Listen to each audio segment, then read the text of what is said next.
On the staff of Army Group Center on the Eastern Front near Borisov, there are officers whose determination to change course has been growing since 1941.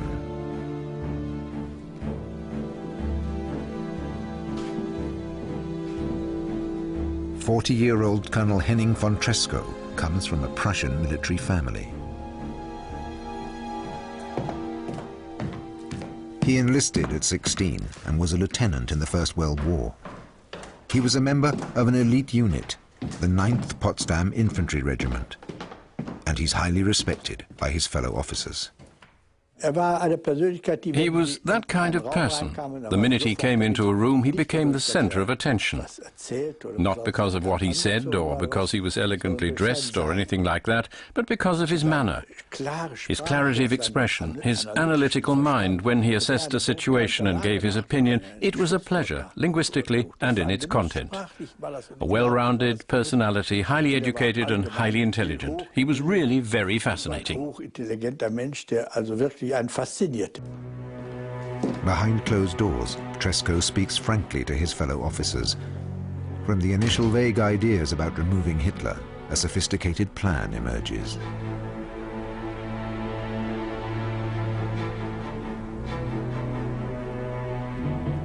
Heinz Strussel also joined the 9th Potsdam Infantry Regiment in 1939, and he's later stationed in Russia. Like Tresckow, he's a devout Christian. One day, he wanders off from his unit during a break and walks into the countryside. I came to a forest and looked down into a valley that was encircled by hills. And I saw a mass grave, perhaps 3 or 4 meters wide and 60 or 70 meters in length. The grave was filled with corpses, all dressed in clothing that was typical of Jewish people.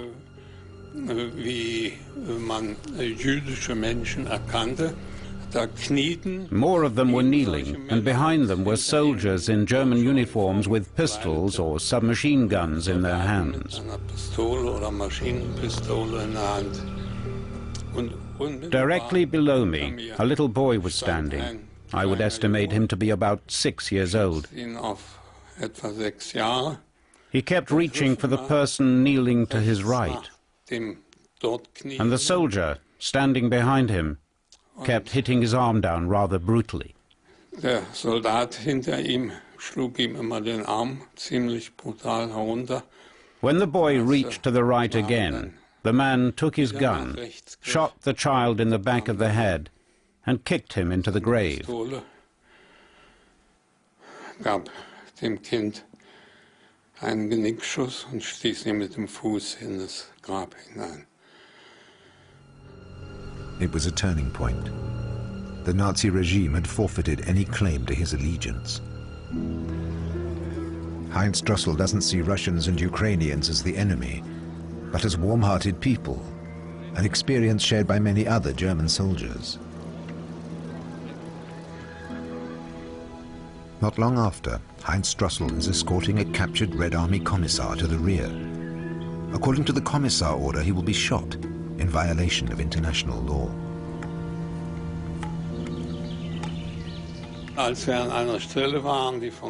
When we got to a place where we couldn't be seen from anywhere, and a path went off into the forest to the left, I said to him, "Nalievo, left, go left," and he did.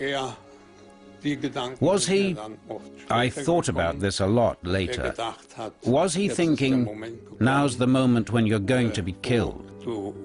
But I called to him, don't be afraid, I'm not a murderer, I'm a human being.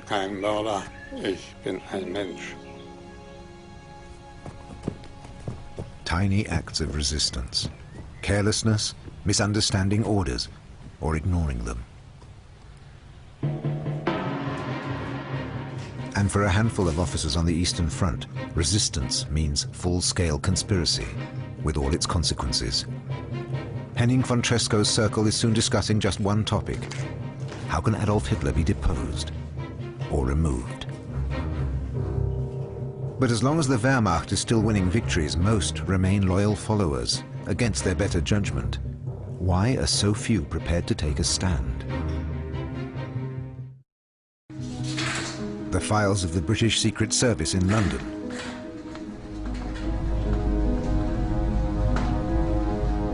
Until recently, these files, discovered by historian Sönke Neitzel, were top secret. They're transcripts of private conversations between German generals and staff officers held prisoner by the British. The secretly recorded conversations make it clear why so few of the generals were prepared to oppose Hitler. They say it themselves. We have Hitler to thank for our success. He gave us our jobs, and we can't turn against him now. It was certainly significant that these people received no promotions during the time of the Reichswehr during the Weimar Republic, and their careers only took off when Hitler came to power. They start getting promoted in the mid-30s, and then they make general. They join the ranks of the generals, and that impresses them, and they're grateful, and that makes them loyal. The Nazi state has purchased their loyalty. Trent Park, near London. All the German generals captured in the West are held here. The building is luxuriously appointed, and every centimetre is monitored by hidden microphones. A rear admiral and a colonel can speak freely here. They're high-ranking officers, but they don't see themselves as responsible for anything. That's what I mean. That's just what the senior Wehrmacht officers failed to say with one voice. We refuse to take part in these atrocities. They are a disgrace to the name of Germany. The few that didn't fare too well. But if they had all just done so at the right time, for historians, it will be one of the great puzzles of world history, the fact that something like this was actually possible. This is a historic guilt of the German generals that together they didn't prevent these atrocities, which began with the war. Bock, Manstein, Leeb, Rundstedt, they share the most guilt because surely only the upper echelons were in a position to defy the Supreme Commander. That should have happened in 1933. 1934, when it all began. When it all began, most of the officers had no inkling of the coming disaster. On the contrary, on Potsdam Day, the 9th Infantry Regiment paraded for Hitler and his henchmen. They hoped that Hitler, the strong man, would give the army more money and more influence.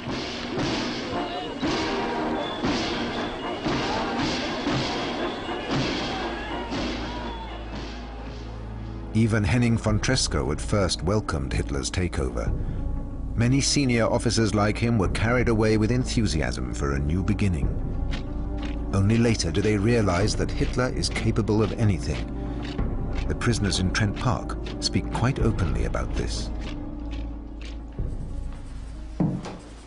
The British Secret Service transcribe every single conversation. It's a colossal task, for in their enforced idleness, the prisoners talk all the time. Not knowing they're being recorded, they admit to their initial enthusiasm for Hitler. How healthy National Socialism was in the beginning. We worked like pack horses for the Nazis. A pity. Those boys had to commit such atrocities. At the beginning, I always used to say, oh, it won't be that bad. You can't make an omelette without breaking eggs. I used to think they were just minor flaws. The oath to the Führer was another flaw. Since 1934, soldiers of the Wehrmacht had to pledge their allegiance direct to Hitler. It was both subservient and unconstitutional. Yet the Wehrmacht's leaders had suggested it themselves. The oath had far-reaching consequences. It made it difficult for most soldiers to question Hitler's orders. The captured generals also discussed the importance of the oath to Hitler. Do you still feel bound by the oath of allegiance? Yes. Well, the oath of allegiance applies as long as the Führer lives. Do you consider the Führer mentally stable? You cannot allow a subordinate to determine whether his superior is mentally intact or not. Servility in the highest ranks of the army. The oath of allegiance meant something for a long time, even for members of the resistance. The oath formed a very strong bond, which was, of course, its purpose. And there were countless numbers of people who considered themselves bound by it to the very end. On the other hand, one can only say to those people that an oath is a pledge made by both parties to each other, and Hitler broke his oath repeatedly with his crimes. Walter von Stülpnagel took part in the war against the Soviet Union as a young lieutenant. His father, General Karl Heinrich von Stülpnagel, has opposed Hitler's warmongering since the Sudeten crisis of 1938, even if he still uses the Hitler salute. For him, Hitler is a gambler, leading Germany to disaster.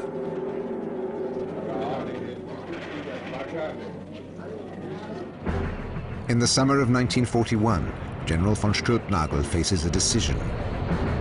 He must show his true colors. Is he just furious about Hitler's military ignorance? Or is he appalled by the war crimes? Stülpnagel is commander of the 17th Army, which is invading Galicia. The Jews, above all, are the victims of the Wehrmacht's occupation. Behind the front lines, the special task forces of the SS engage in genocide. Historian Christian Streit has documented how Stülpnagel's 17th Army Command cooperated closely with the death squads. Stülpnagel issued orders that fanned anti-Semitic feelings. At first, Stülpnagel toughened up orders that already existed. For instance, when partisans were captured, they were to be shot immediately. And acts of sabotage, or even passive resistance, should be crushed by so-called collective punishment.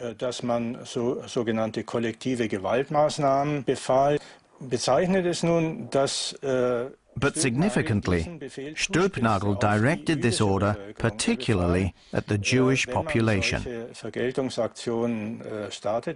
He ordered that when reprisals were being planned, they should seek out communists and Jews, especially the Jewish Komsomol, members of the Communist Party's youth organization. They should be considered instigators of guerrilla warfare and should be hunted down. Jewish Bolshevism, a common enemy that unites the Wehrmacht and Nazi fanatics. Stülpnagel gives the SS considerably more freedom of action than they should have had, according to the original agreements. Stülpnagel's orders step up the persecutions. He asks the SS to conduct reprisals against the Jews and demands an intensified war against international Jewry. The reprisals continue to increase in scale. Random sweeps and executions escalate into systematic genocide.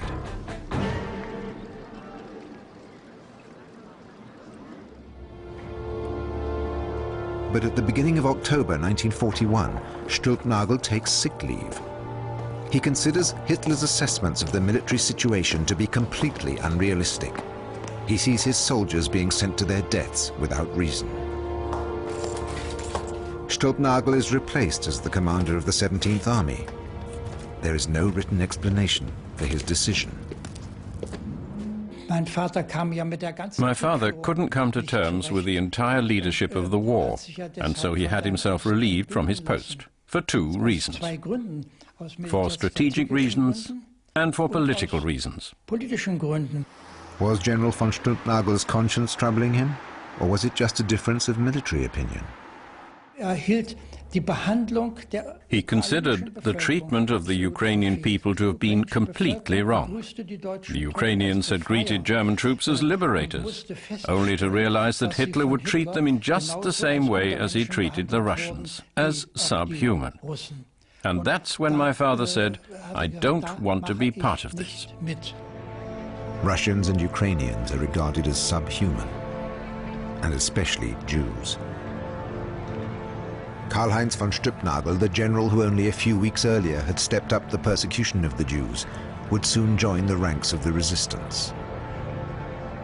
More than 1 million Jewish people are murdered in the Soviet Union, mainly by Himmler's SS. Colonel Henning von Tresckow is now operations officer in Army Group Center.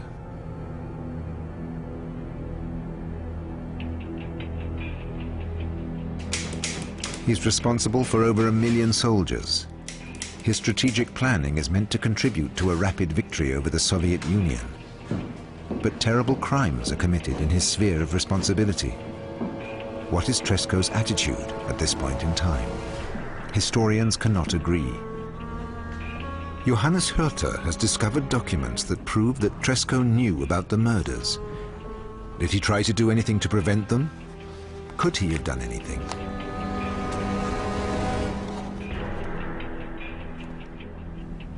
This series of reports from July 1941 lists in great detail the executions of Jews behind the front lines. They all cross Tresckow's desk, and they're signed with his initials, 1AT, Tresckow, Operations Officer. Some of Tresckow's co-conspirators also initialed the documents. Die Dokumente, die ich gefunden habe, the documents I have found prove beyond a shadow of a doubt that at that time they were fully aware that hundreds and thousands of Jewish men were being shot. And they didn't do anything about it, even though they could have. For at that time it was still possible to limit the freedom of movement of Himmler's death squads. But they chose not to do so. Darauf haben sie verzichtet. Borisov in White Russia. During the advance, this was the temporary headquarters of Army Group Center, where Henning von Tresckow played a key role. Over 50% of the population are Jewish, about 10,000 people. The ruined synagogue is the only sign of this today. In October 1941, Gottfried Reinhold, stationed here on a work detail, hears shocking rumors. I can remember another forced laborer saying, "Jews are being executed over there. I've got to go and see that." I still remember. I was devastated that someone could say that. One night in the ghetto, they round everybody up.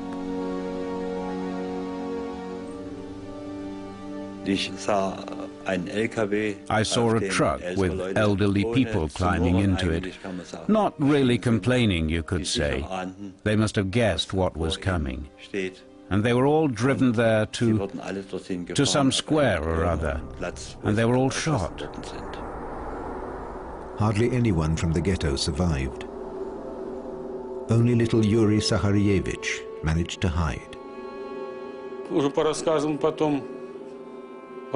From the stories my grandmother told me, I know that my mother was taken away from the ghetto. They took her in the night, and the next morning they shot her. On October the 21st and 22nd, 1941, at least 7,000 Jews were shot in Borisov, and many more died on the way to the execution sites. I saw a baby in the ditch beside the road that had been shot. All this happened at Colonel Henning von Tresckow's front door. He knew about it. The persecution of the Jews has crossed the line to systematic genocide. Apparently, Tresckow only now begins to take the crimes of the SS seriously. From here, it's a straight line to the assassination plans against Hitler. After studying the documents, this is what Johannes Hürter believes the evidence shows. Daraus schließe ich, dass sie One of my conclusions is that they accepted the murder of the Jews at the beginning. But that changed in the fall of 1941, when the SS units begin killing women and children too, on a massive scale. It's at that point that the moral outrage, the moral conscience, becomes stronger and become a powerful motive for their opposition to Hitler.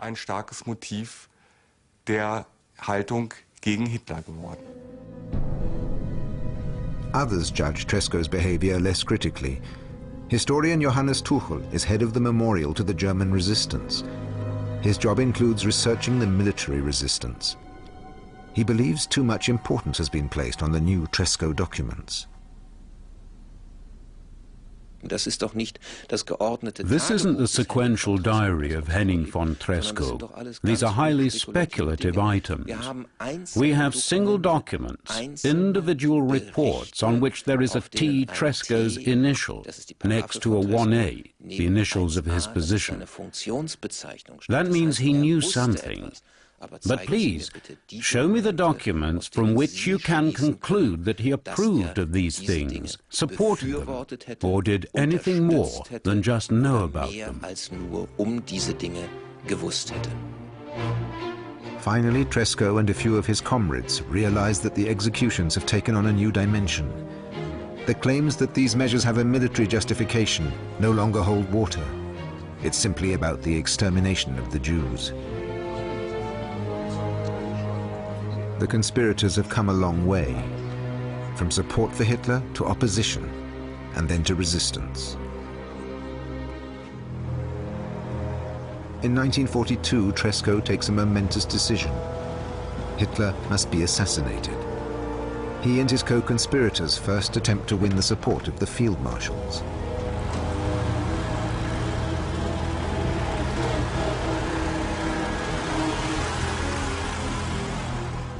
One of the most prominent, Erich von Manstein, is approached several times to join the conspiracy. His reply is devastating. Prussian field marshals do not mutiny. The generals held as prisoners of war in England see it as a missed opportunity, as the transcripts of their conversations show. When these civilians at home say to me, "You generals are to blame," I just say, "Us? We didn't choose him. It isn't our fault he became the legal supreme commander. We can't just incite mutiny." But then, who would mutiny?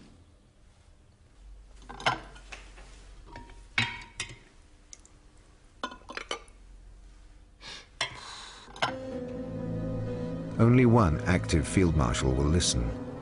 Field Marshal Günther von Kluge, Tresco's superior officer, commanding general of Army Group Center. In March 1943, Hitler is expected on a visit to the front. It was clear that when Hitler came to the front, his security cordon would be largely ineffective. He could only travel with a few people, so it must be possible to kill him. So we thought about how best to do it. It was clear that he had to be shot. The plan was that during lunch in the officers' mess, when Hitler was to address all the staff officers, my brother would give the signal, and then the officers who wanted to take part in the assassination would stand up and shoot at Hitler together.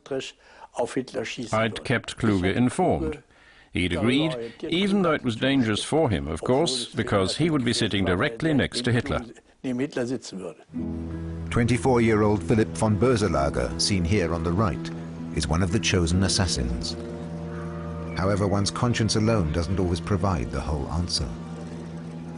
Kluge called it off at the last moment. Originally, Himmler was supposed to accompany Hitler, but he cancelled at the last minute, and that's why Kluge called off the assassination, because he was afraid that it might otherwise result in a civil war between the SS and the army. Later the same day, Tresco's people make a second assassination attempt. A bomb is smuggled on board Hitler's plane. It's disguised as a bottle of liqueur. It's supposed to explode on his return flight from Smolensk to the Führer headquarters, but the detonator fails in the freezing temperatures of the cargo hold. There are more assassination attempts, but they all fail. Missed opportunities. In the summer of 1943, the Wehrmacht is losing almost 15,000 soldiers a week on the Eastern Front. The superiority of the Soviets is becoming more and more obvious. The last German offensive near Kursk is abandoned. There is more and more senseless sacrifice. How can one escape this horror? Those who follow their conscience without compromising pay a heavy price.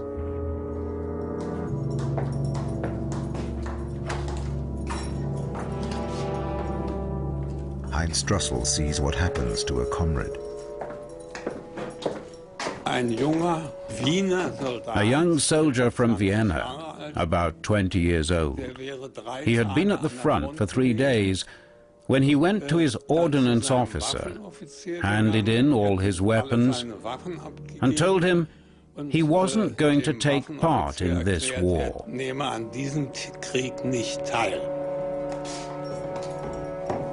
He's court-martialed. Drossel, who was a law student before the war, tries to get him to change his mind. I said to him, "Think of your mother." He answered, "My mother will understand me. I am a person who was raised to respect human life." And if I take part in this war, then I'm compromising my beliefs.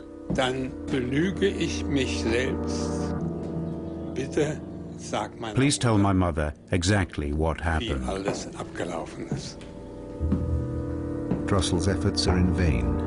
His final suggestion, shoot into the air instead, isn't an option for the young soldier. He's sentenced to death. At 4 a.m., they came to get him, and I was allowed to go with him.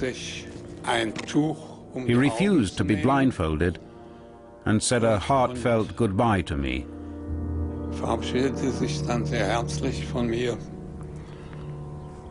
And then he was shot.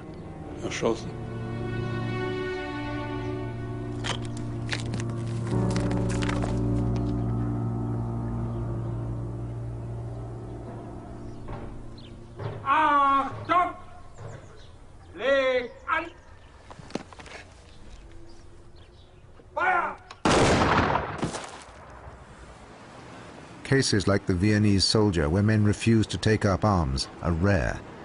The Wehrmacht fights on. Very few recognize the criminal nature of this war of annihilation. The propaganda talks only of victories, especially in the early years. The Wehrmacht had unbelievable successes that they showed in the newsreels. We saw huge prisoner of war camps with hundreds of thousands of captured Russians, 600,000 near Kiev, stretching all the way to the horizon. And then the cold Russian winter arrived. We knew that people couldn't survive at 35 below zero in the open. There were hundreds of thousands of them, millions. And that was a life-changing experience for me. I said to myself, no, I don't want to be part of this war. I don't want to be part of the crimes. I don't want to kill anyone. I simply want to live. Ludwig Baumann is a sailor serving on the French Atlantic coast. The killing, horror and hardship of the Eastern Front are a long way from occupied France. Occupation troops and units transferred from the Russian front for a rest enjoy peaceful times here, part of the reality of World War II. But Ludwig Baumann can't forget the brutal face of war in the East. For many, desertion is the only way to resist. Ludwig Baumann and a friend dare to do what others see as impossible or dishonorable. We broke into the armory and took handguns and ammunition. Then we left the ship. It was a sort of floating barracks that we could leave in the evenings. The French were waiting around the corner with a truck. We got in the truck and they drove us to the border and then drove back that night.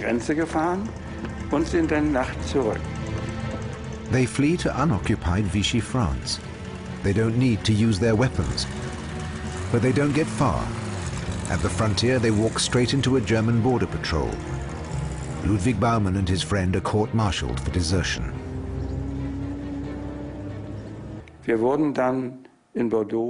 We were sentenced to death in Bordeaux. The trial took 40 minutes. I was tortured during the interrogation and then in my cell on death row because I didn't betray my French friends, and neither did my friend. After 7 weeks, my sentence was reduced to 12 years in prison. But they didn't tell us, because there were other charges against us.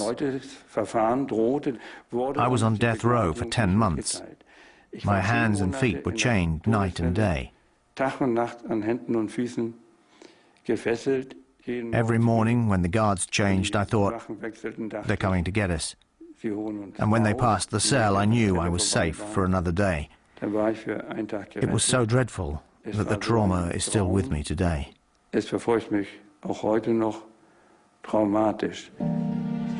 Waiting on death row. German deserters share this fate with many Frenchmen. With the French resistance so active against German occupying forces, suspects are regularly brought before the courts. Death sentences are frequently passed, even on the innocent. And hostages are frequently executed in retaliation for the attacks of the resistance. These so-called measures of atonement are announced on posters. Corporal Kurt Helke finds them deeply disturbing.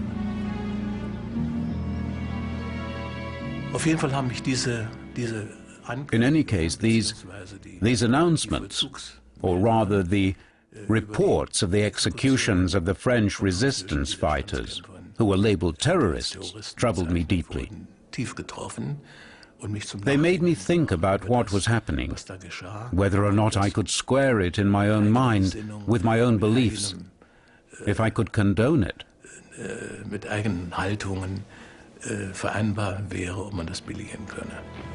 For the time being, Kurt Helke continues to do his duty in Paris. But the time is coming when he will have to make a decision. It could rebound on me any day. I could find myself standing in front of a group of Frenchmen who are fighting for their freedom, and I would have to shoot them. That was intolerable. Almost 4,000 hostages are executed in France, and almost 70,000 Frenchmen are deported to concentration camps. Crimes against the civilian population didn't only take place in the occupied Soviet Union. Since the middle of February 1942, Karl-Heinrich von Stülpnagel has been military commander in France, the same general, educated in the humanities, who joined the plot against Hitler in 1938, and who resigned his post on the Eastern Front in 1941. But he still dutifully serves the Hitler regime. For some months, until an SS officer in Paris takes over the task in June 1942, he's also responsible for the execution of hostages. He signs death sentences and has Jews deported. Karl-Heinrich von Stülpnagel's son comments on the controversial role his father played.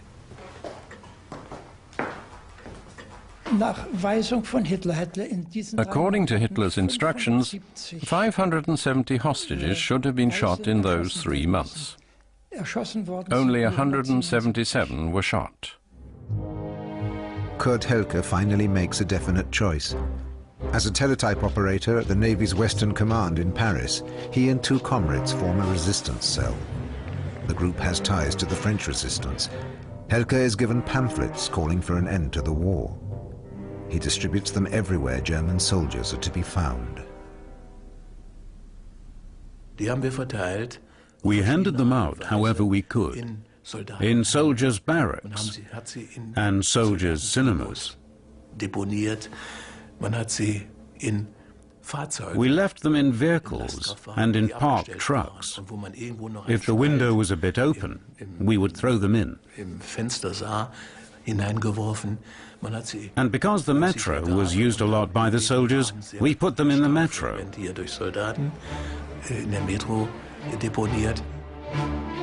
opposition from below. A handful of men and women who can't guess that General Karl-Heinrich von Struppnagel, their commanding officer in Paris, is pursuing goals similar to theirs. Even while he's still responsible for the execution of French hostages, he's in contact with the resistance within the Wehrmacht. They are still plotting Hitler's overthrow in spite of all the failures, and the driving force of the conspiracy is Colonel Henning von Tresckow. In the summer of 1943, he's temporarily transferred to Berlin. In the capital city, he makes further contacts with the civilian resistance and like-minded officers. Since September 1943, Klaus Schenk Graf von Stauffenberg is one of them. He's a staff officer in the Reserve Army, based in their central Berlin headquarters, the Bendler Block. All of the troops that are not at the front belong to the Reserve Army, among them the powerful occupying forces in France. At this time, Trescow's office is also located in the Bendler Block. In the staff of the Reserve Army, Stauffenberg is responsible for writing emergency orders for the entire force. The code word Valkyrie will trigger their dispatch from Berlin as emergency measures to quell domestic unrest. Stauffenberg and Tresckow change the orders. The new version authorizes the Reserve Army to march against the SS and every party office, even in the occupied territories, should Hitler be assassinated.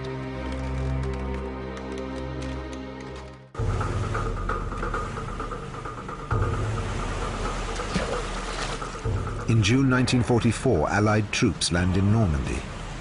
Military defeat is imminent. The conspirators are forced to act. Henning von Tresckow is promoted to Major General and is transferred back to the Eastern Front in command of a division. In his new position, he's unable to intervene in the plot in Berlin. But since the invasion, he's been urging the others to act. There's not much time left. There are still far too few conspirators, but that's not what matters to Tresckow.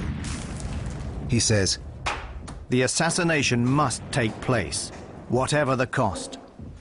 The essential point is not the practical aim, but that the German resistance dared to take the decisive gamble before the world and before history." Words of a lonely hero. But there is a practical aim. Only Hitler's death can secure a truce with the Western Allies and allow the Eastern Front to be held. Hitler is at his headquarters, the Wolfslayer. Stauffenberg decides to plant the bomb himself. Then he'll fly back to Berlin to direct the coup d'etat. At Trent Park, German generals and colonels speak openly about Stauffenberg. In the wake of the assassination attempt, they're torn between admiration and surprise. Stauffenberg, now he always had What a man. A noble, decent human being. A man with principles. The model of a decent, intelligent general staff officer. A man with the welfare of his troops at heart. One couldn't have wished for a better and a more intelligent staff officer. It was a pleasure to have worked with a man like him back then.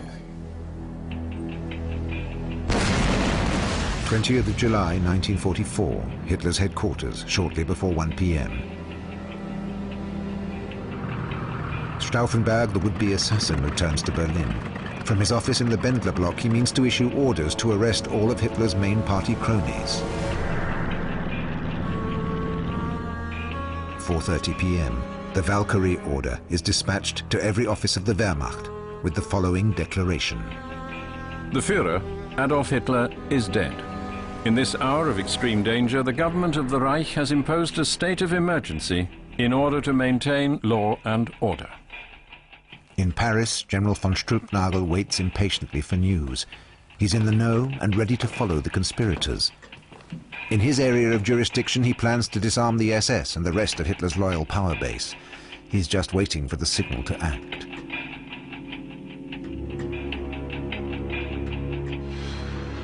But Hitler is alive, as all the conspirators in Berlin now know. In Paris, von Struppnagel begins to take the measures called for in the Valkyrie order. arresting the SS and the party's security service, the SD. The coup d'etat is supposed to function just like this in every military district of the Reich. Stülpnagel's superior is the man who was ready to go along with assassination plans a year before, Field Marshal Günther von Kluge, now Commander-in-Chief West. Together with Cäsar von Hofacker, Stauffenberg's cousin, Stülpnagel goes to Kluge's headquarters on the evening of July the 20th.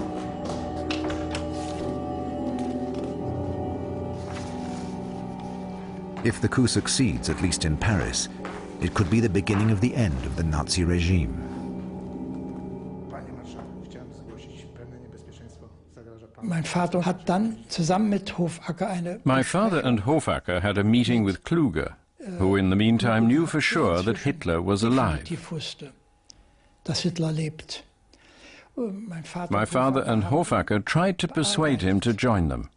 But then came that famous sentence of his, "Yes, if only the bastard were dead." Günther von Kluge turns them down. Perhaps he believes that a coup can only lead to chaos, or perhaps he wants to save his own skin. Kluge war im Laufe des Krieges auch in the course of the war, Kluge had been entirely ready to move towards the opposition, or even the resistance. But they had to be successful. He didn't want to go down in history as a traitor.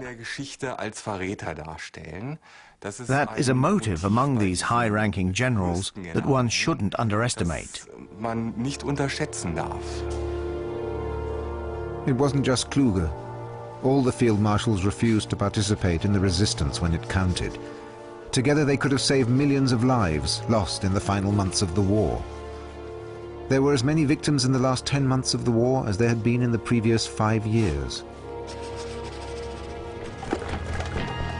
The Wehrmacht as an instrument of resistance would remain the dream of a handful of hopeful conspirators.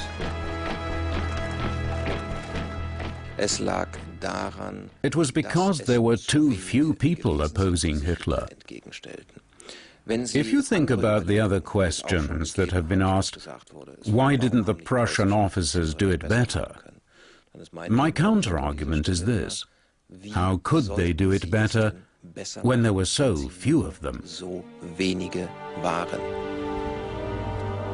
And yet for a long time, it seemed as if the esprit de corps, the bond between the generals and senior officers, might achieve something against Hitler and his followers.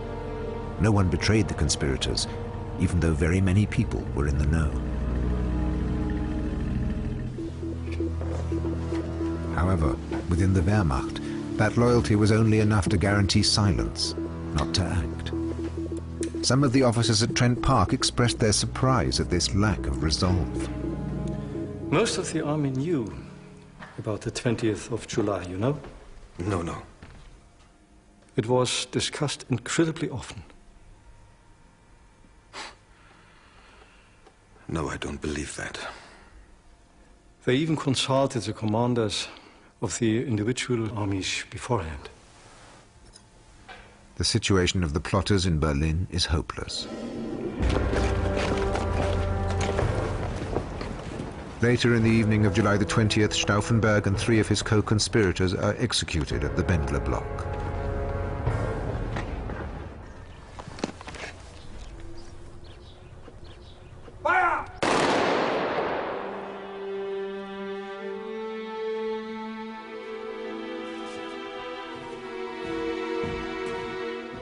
Henning von Treschow, long the leader of the resistance within the Wehrmacht, learns early the next morning that the coup d'etat has failed.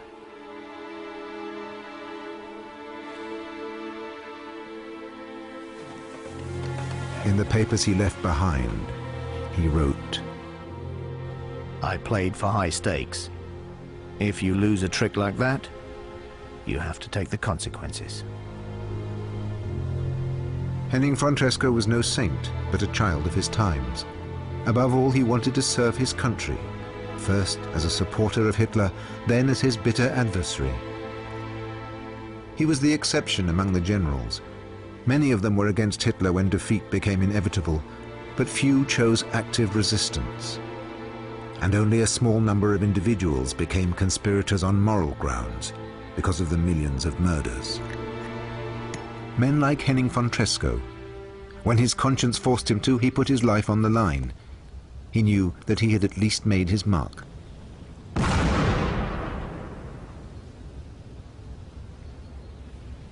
Karl-Heinrich von Stülpnagel is dismissed. By the time he finally, openly took the side of the assassins, accepting the risks involved, it was already too late.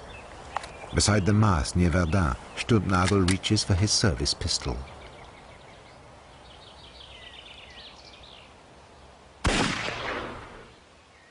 The suicide attempt fails.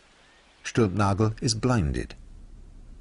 He's nursed back to health and is executed by hanging at Plötzensee in Berlin, like many of the other conspirators. Hitler takes bloody revenge. Almost 200 conspirators are executed, among them many officers from the 9th Potsdam Infantry Regiment.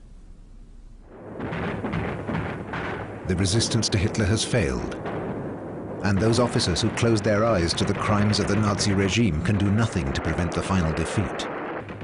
But by then the war has claimed millions more lives.